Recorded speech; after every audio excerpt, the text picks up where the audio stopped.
মরব। আজকে এটা বুঝলাম যে নিজের যোগ্যতা না থাকলে, নিজের পড়াশোনা না থাকলে, নিজের কর্ম না থাকলে, নিজের আপন দুলাভাই হাতে টাইনা দিত না। যাত্রা প্রমাণ হয়েছে। এদিকে আতার জানতো আমার দুলাভাই কোন লাগে না না ওই আতার জানে না দিতে দুলাভাই যাত্রায় এনেকে পড়ালেখাই কোন লাগবে লাগবো নাই কে দুলাভাই টানবো নি দুলাভাই টানে না আর খিলাই টানবো। আমি টেনশনের কোনো কারণ নাই। এটা ডুববো আবার দাঁড়াইবো। খালি তোমরা পড়াশোনা করিয়া যে উন্নয়নের মহাসড়কে নামছি এটা না দেখতে আমি মরতাম না। আজকে মাগরিবের নামাজের পরে এখানে মধ্যে ফায়ার ওয়ার্কস দিব, প্রায় লাখ খানেক টাকার গাড়ি কিনে আনছি। ওই আকাশটা আলোকিত ওখান মুসলাঘাট বাজার আধা ঘন্টার লেগে আমি ওই জামেলাটা লাগাইছে ওই জাগলা খোলাইতে। জি ভাই জি ভাই ইসলামীটা নিয়ে নিতাম না। উঠতে উঠতে 15-20টা উঠছে, উঠতে আবার উস্কিও দিছে, উস্কিটা ফলাই দিছে। ওই আমার শালা আইতেই ভাই দেখি এটা অভিজ্ঞতাটা কি হইল যে পূজাতে ডুবছিলাম দুলাভাই ডাকছিলাম এখানে। জীবনের প্রথম এক্সপিরিয়েন্স যে মরা নদীর মধ্যে এত স্পিড নিয়ে অনেক আনন্দ কাটাইছি। আনন্দের পরেও যে নিরানন্দ আছি এখন বুঝছি জীবনের মানে কিটা।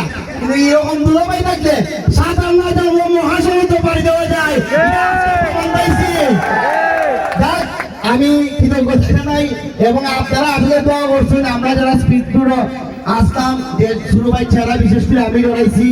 আমি নিজে যখন দুলাভাই বলছি যে ফাঙ্কার তোলে তুমি বাঁচবাই, তখন আমার মাথায় কাজ করছে স্পিড ফুট কিন্তু ফাঙ্কাই করে আমার জীবনও বাঁচতে পারে বলে ফাঙ্কাই দিয়ে আমার জীবন বাঁচাইছি।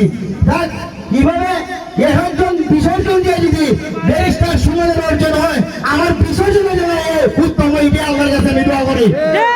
পাশে ভালো থাকুন, সুস্থ থাকুন, আল্লাহ হাফেজ। একটা জিনিস হলো আমার তো টেনশন, এই যে আমি নৌকা চালাইতেছি, স্পিড বোট চালাইতেছি, শুধু হাতে একটা অ্যাক্সিডেন্ট হইলো, কিছু লোক কার হইলো সাগর বিরুদ্ধে বদনাম হইতো। এই যে একটা হইবংটা জানেন আমি কইব এই যে একটা নাটক আরম্ভ হচ্ছে বেরিস্তারে, এরপরে কইব এমপি মানে বেটা ভাই নিয়ে হইয়া ঘুরতো, উঠতে সাথে কি ওই যে স্পিড বোট চালায়। সুযোগ নাই উপরওয়ালা চালে উঠে দিকে টানে, নিচের দিকে তুলে টানে নামাইতে টানে।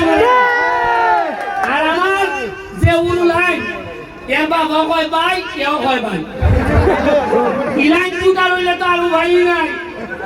এরা বাপের বুটে আমি বাস করছি, আর এরা টুকা রইলে বলে আর বুট গিয়ে খিদা করতে হয় লাগতো না। খালি নামাজটা বইল এইবার এখানে ফায়ার ওয়ার্কস হইব এবং ঠিকভাবে যদি পড়াশোনা করো, আল্লাহ রাসূল মাইনা যদি চলো, মানুষের হক যদি নষ্ট না করো, মানুষের গম যদি মাইনা না খাও, তাইলে দেখতো না অল্প দিনের মধ্যে সোনারগাঁ কত দূর যায়।